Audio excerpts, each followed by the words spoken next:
Reverend Angie Pizelo.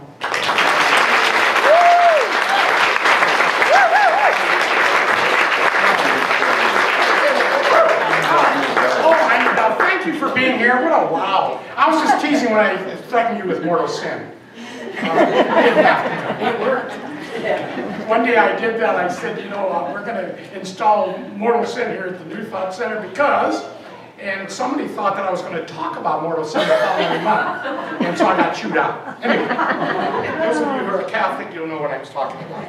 Today we're going to have some fun, I think. We'll see as it flows. I want to use as a metaphor a story of a news item that occurred a few weeks ago on ABC News. And this person got on and showed a film, actually. There's so many cameras around now, you can't get away with anything without being filmed. But anyway, here's a camera on an accident, and I'm sure a lot of you have seen it if you watch ABC News.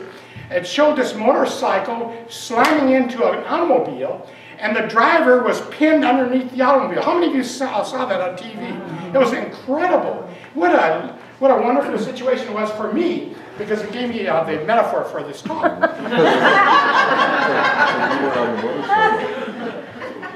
Well, what happened was these bystanders, these people observing this wreck, runs over to him. They're like six, I didn't count the number, 6 or 7 people run over there, and this person's pinned under the car and was still alive but barely breathing. And what happened was they tried to pull her out, and they couldn't do it. Well, time was of an essence, and they could not wait for a tow truck to come and lift the car up. So what did they do? Anybody remember what they did? What did they do? Shout it out. They lifted it up. They lifted the car up. My God, what's all that about? Okay. And so as I'm observing this, what was interesting is that it was like a matter-of-fact thing, the person who was announcing it. They said, well, and they picked up and they picked up the car. And it wasn't an ooh or an ah. Well, I'm sitting there watching this thing. This is amazing. This is so awesome. And what's so good about it? And you might say this. I know you're going to think about it. What does this guy have in mind? How could that be a metaphor for balance, right? Beauty and becoming. Anybody can think of that? What can it be? Well, let's look at it. All those people who went over there and picked up the car, what did they do? They transcended, this is kind of interesting, they transcended the limitation of the physical environment, didn't they? Didn't they do that? Because Newton's law of physics wasn't an application there. They literally did something that the human body couldn't possibly do. At least 6 human bodies could pick up a car. Okay, so what they did, number one, they transcended the limitation of the physical environment. Number 2, what else did they do? They manifested, now this is a Pizeloism, so take it with a grain of salt. They manifested the birthing of a new humanity. Think about it. They manifested the birthing of a new humanity that was not under the restrictions of the Newton law of physics. Is that possible? Think about it. Now we can say we accept this or we don't accept it, but the bottom line is we saw it. They did it on national TV in front of everybody. So when we in this belief system say, hey, listen, we can transcend what's happening in the human drama. We don't have to be kowtowed to it. We don't have to be under the direction of our bank account or the job that we have. We can transcend that and go to a higher level of consciousness. And what they did, they manifested the mystery. What I call the mystery, it's the dimension of all possibilities. And every one of us in this room has that capability. If we're up against it, we're having a problem with solving a problem that seems unsurmountable, forget it, man. You don't have to worry about it, because we have the capability of tapping into the mystery. And that mystery is that dimension of all possibilities that's available to us. And so that's what that was all about. What's kind of neat is we don't have to, whether we believe the idea of manifesting a new humanity is possible or not, who cares? My friend Barbara Marks Hubbard. How many of you know about Barbara Marks Hubbard? A dear friend of mine. Stella and I have gone many times to Santa Barbara years ago to be with her too. And she's a graduate of Emerson Theological Institute. I don't know if you don't know this, but she got the very first doctorate of conscious evolution from Emerson Theological Institute. She's our friend. But anyway, she used to say, you know, humanity's at that point in time where we have the capability of destroying each other. Through the nuclear stuff, through all this other stuff, the hate that's occurring, we have the capability of destroying the planet. It's never been like that before. Man has never had the capability of doing that. But she's saying that, she said, we can actually resolve that by creating a new humanity where the consciousness is one of peace, love, and abundance. We need to embrace that and claim it as our own. So that's what this month is all about. It's the balance. It's the balance between the physical and the balance between the spiritual. And what I thought about last night, I thought, my gosh, and what does that mean? Well, what I like to do, I'm a metaphor type guy.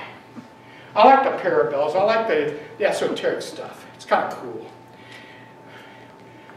When I'm up against it and I feel like I can't resolve the issue, and this building program could be one of those. The building program is one of those. 2003, we started this idea. It's been 12 years. But anyway, it's happening now. When we are in that situation where on the physical plane I don't have the capability, I can no longer do it. I'm on my knees.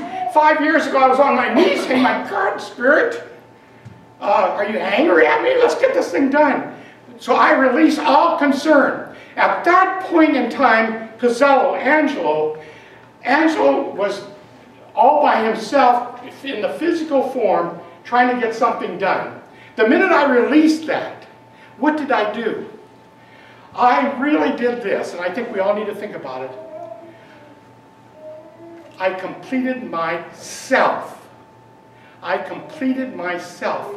Because what I did, I let go of my physical involvement.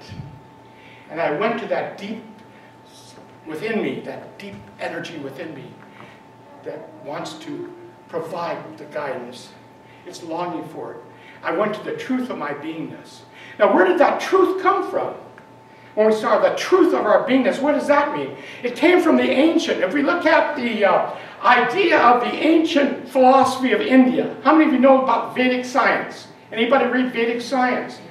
And what it says is there's a prevalent desire in the universe that cannot be denied, that wants to express wholeness and completeness and balance in our lives. And our duty assignment is to open ourselves up to it, to allow ourselves to let that entity flow into our experience.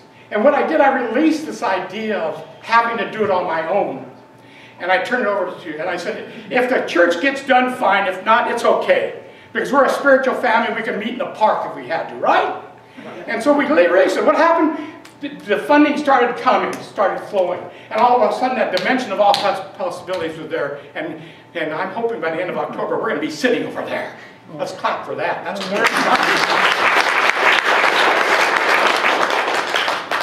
so there's a prevailing life principle, we call it a law, that we all have access to that came from Vedic science.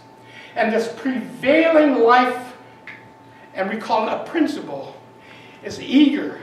It cannot be denied. It's eager for us to experience it. And what do we need to do about that? We need to create a mental atmosphere that allows us to open up our hearts and our souls to the flow of that goodness, of that balance. So the balancing, when we talk about that, is, I thought about the other day, when I get up against it, I do a metaphor. It's kind of crazy. I'm kind of weird, I guess. But what I do is this. When I'm up against something that just seems insurmountable, I visualize myself being the only one on a teeter-totter. Think about it. I'm the only one on this teeter-totter. Am I the only one here? And I'm sitting there, and we call it the wit's end. Now I know why we coined the word wit's end. Because Angelo's on the teeter-totter on his wit's end, sitting there looking up the board, seeing nothing on the other side. Wow, I'm all by myself here. What do I do? You see? And so what needs to happen is something different. I need to somehow clean up my mental act. I need to clean house. I need to create a mental environment to where the flow of solving this problem will come without my interference with it. And that's the only way I can dissolve my wits' end.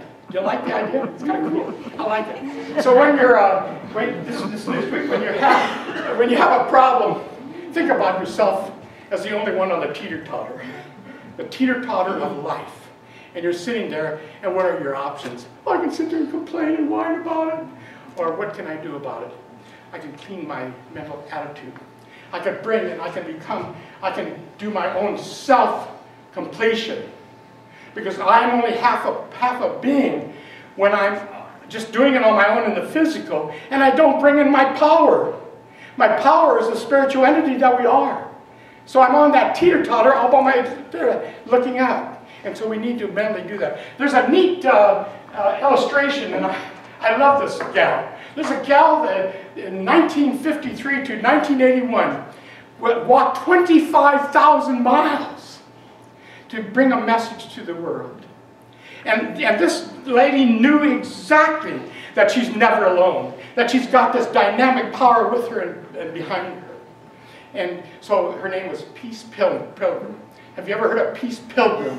Yeah, from 1950, she walked, and she walked, but she knew she was never alone. And what did she have with her? Her meager possessions. She had canvas tennis shoes on, and a few things. But she brought a message that we all need to listen to. Overcome evil with good. Cool, right? Overcome falsehood with truth. And overcome what? Hatred with love. That's the message that she put forward. One day she's gone in Arizona. She's going up this isolated, I didn't know that Arizona had hills and mountains. But they do. They do. Yeah, because she wrote the story about it, so I believe it. Anyway, she's walking up this mountain in Arizona, and the cars would go by and they'd wave at her and offer her a ride. And then it started getting pretty terrible. All of a sudden, the cars weren't coming up anymore, and it was snowing. And she was walking in snow, and pretty soon it got even worse than that. Her feet felt like blocks of ice, and she was urged just to keep going, And then finally it got dark. And she said, if I were ever to lose my faith that the divine is with me at all times, this would have been the time. But she said what happened was, and she's talking about her story. She said that the light was there in the darkness. And she said that the warmth was there in the cold. And she said, and then she said, I started hallucinating. She said, I started seeing people. And then I saw this one person that came towards me that I didn't even recognize. And I finally did when she came close enough. It was somebody who had passed on years ago.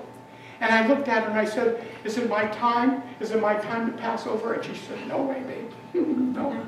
And so at that moment, she bumped into the railing of a bridge. And she was urged to go around on the railing and to go down this little embankment. And down there was this cardboard packing box with wrappings in it. So she crawled into it and she wrapped herself. Isn't that cool?